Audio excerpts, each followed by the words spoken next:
Hi, I'm Paul Brodie. We're back. Mitch, as usual, behind the cameras. Thanks for tuning in. We're going to do what's new. On Saturday, there was a show and shine at the brewery. It's Main Street Brewery. There was a lot of people there. I had two bikes there. I had the 69er and I had a giraffe bike there. And the brewery made a workshop beer. And it's got my name on it. That has never happened before in my life, that my name is on a can of beer. So if you want some, you have to come to Vancouver. Thank you for all the coffees after my comments last week about how YouTube doesn't pay us hugely. So all those coffees are appreciated. And we had a comment from one viewer. His name is Keith. And he says, I wonder how many free coffees Paul and Mitch have received over the years. And right away, Mitch responded and he said, free? So what we're going to do next week is to do a video on our channel, and we're going to talk about how the channel started, where we are now, and we're going to tell you how much money we actually make. So I think you're going to find that quite interesting. That's going to be next episode. What we're going to do this week is to work on the chain guard a bit more. This is an actual Aermacchi chain guard. I know some comments said it's going on the wrong side of the bike because of how it is, but no, this is a real Aermacchi chain guard. It had some dents and it was bent. I straightened it all out so everything's smooth, ready for paint. And we got to this stage on the mount. What I did was I smoothed it out, and we're going to continue now. We're going to drill some holes. We're going to make the mounting piece that goes from here over to the chain guard like that. And we're going to go on the rotary table on the mill, and we're going to make this a little bit nicer, a little sleeker. So let's do that. Thanks for tuning in. Paul Brodie's shop. I'm just eyeballing now the middle. It's not super crucial. I see other people drilling stuff for lightness, and often the spacing is awful. What really helps to make it look good is to have it uniform. All right, off to the drill press.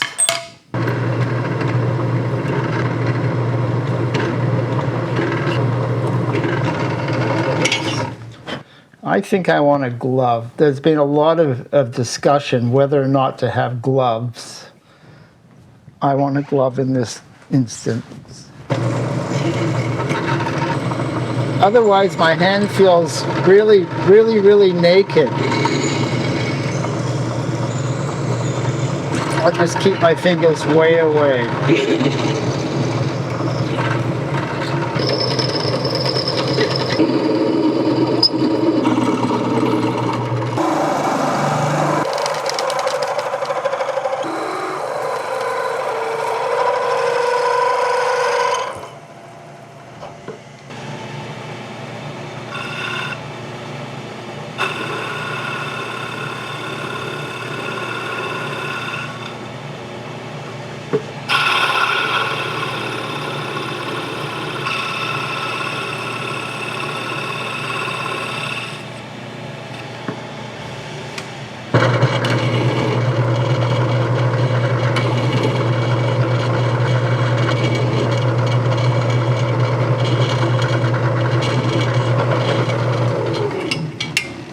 What we need to do now, this is way too wide.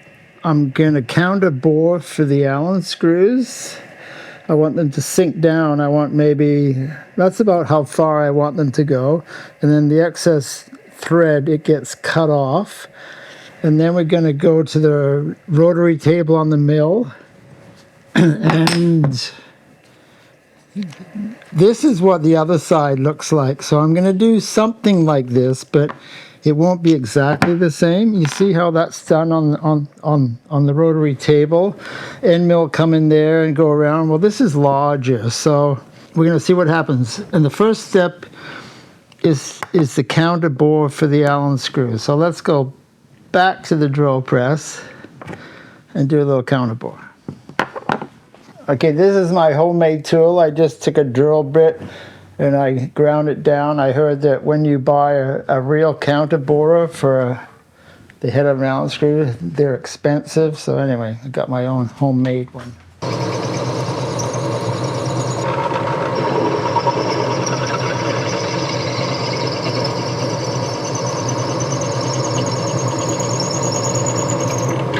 Whoops. Okay. If you look here, you can see how it goes a little bit on either side of the 10 mil ready rod. So I need to make some marks here, because on the mill I can't eyeball that space. So if I do something like this,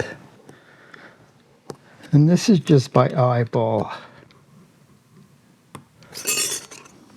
that looks good. Looks like it's in the middle. And I want to show you this. I made this yesterday. I was in my shop and I made this. This is what holds this in the rotary table in the chuck. Oops, there we go.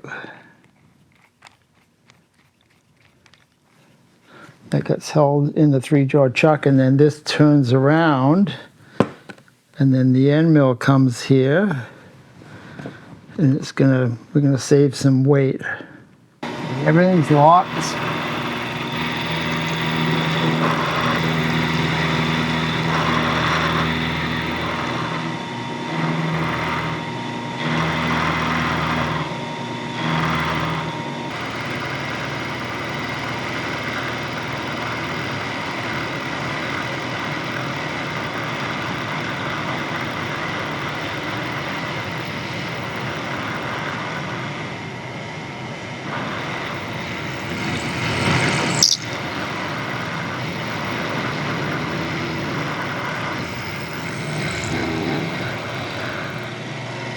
Okay.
What I want to do now, see how it comes in here and it curls? I want that to be in line with the thread. So I'm going to put this in line with the x-axis, and then I'm just going to nibble away at those.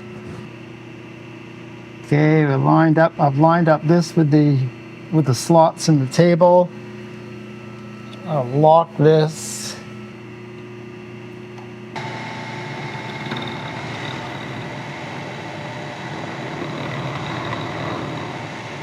Okay.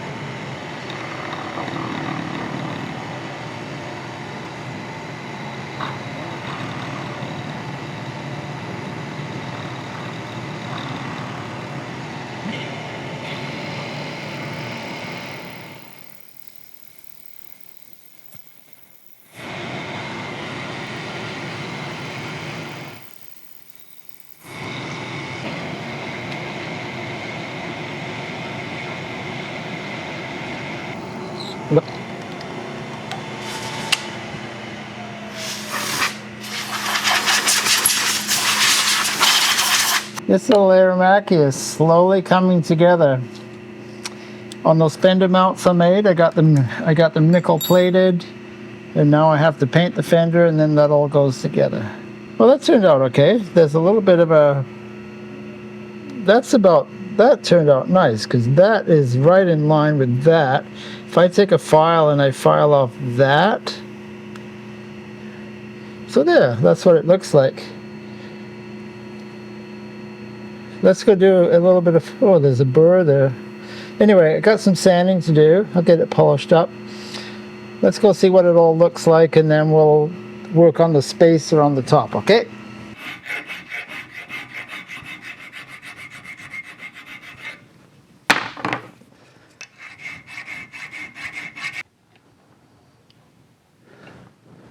See those felt pen marks?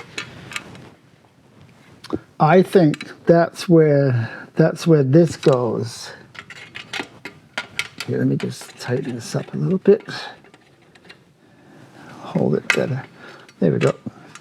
So if I got this in the middle, see, this has to be in the middle of the chain here, and that should be about right, like that. So we're going to go over to the lathe now. I'm going to make this a little bit lighter. I'm going to use a radius tool bit and cut that down. So those marks are going to tell me where that happens.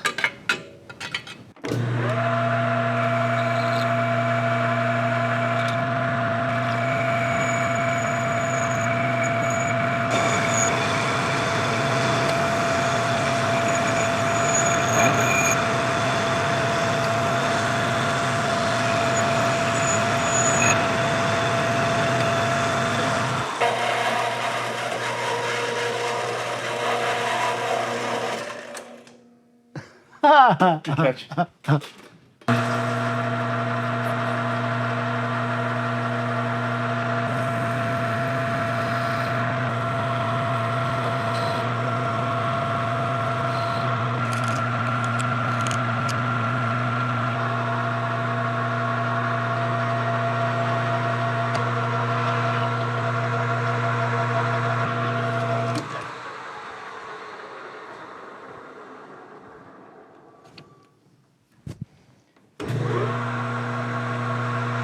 Okay, now we'll see if it's in line with the chain. That's one of the things. Everything on the back. That looks pretty good. Yeah. Does that look okay?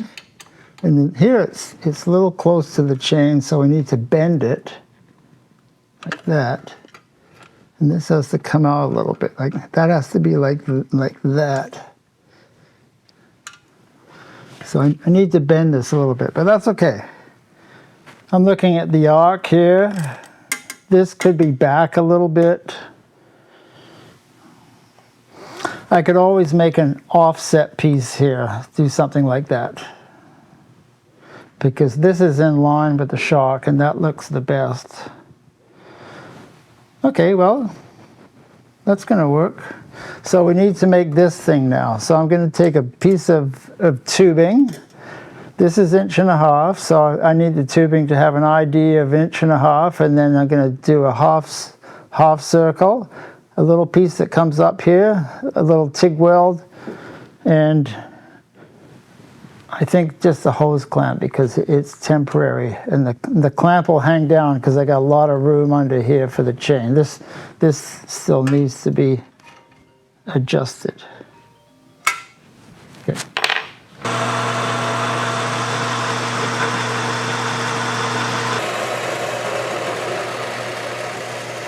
Okay.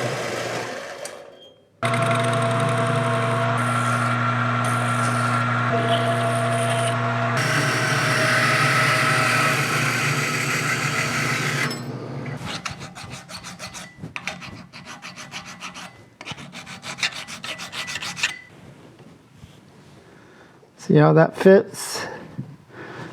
And then I just need a piece of metal to come down here, get welded on, then a hose clamp, and then it can slide, because as the chain goes back and forth, getting close, that feels good.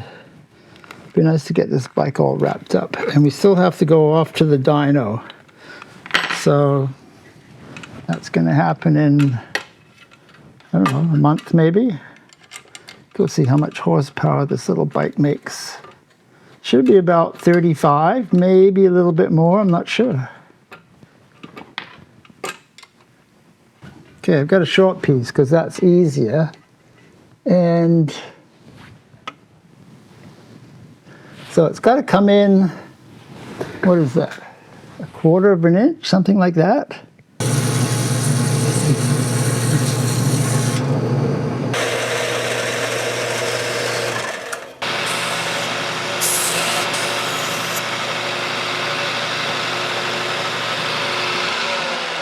Okay, so something like, that looks pretty good right here. Why don't we, if I make a mark,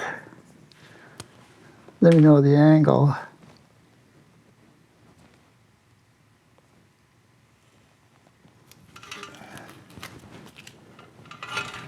I'm matching the angle there, more or less.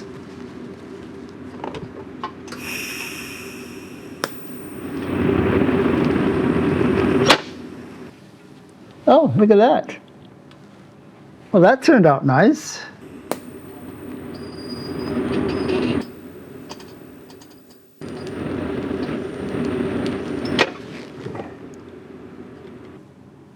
I watched a lot of YouTube videos and I see how they mark a hole, and I want to show you how they do it. It's so scientific.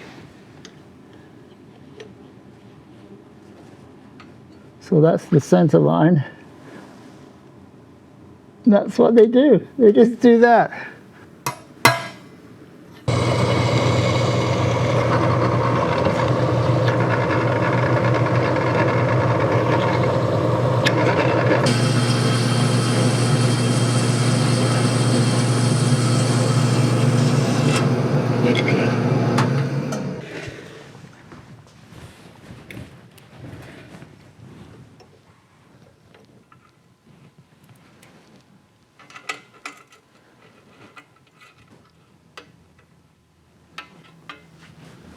Okay, well, I can futz with that. There's going to be a hose clamp that goes around there, holds that on. This is anchored.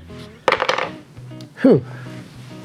Thank you very much for watching. We appreciate your support. Mitch and I like coffees. Please like and subscribe, tell your friends, and we'll see you back here next week. We're going to do an episode on our channel next week. Thank you.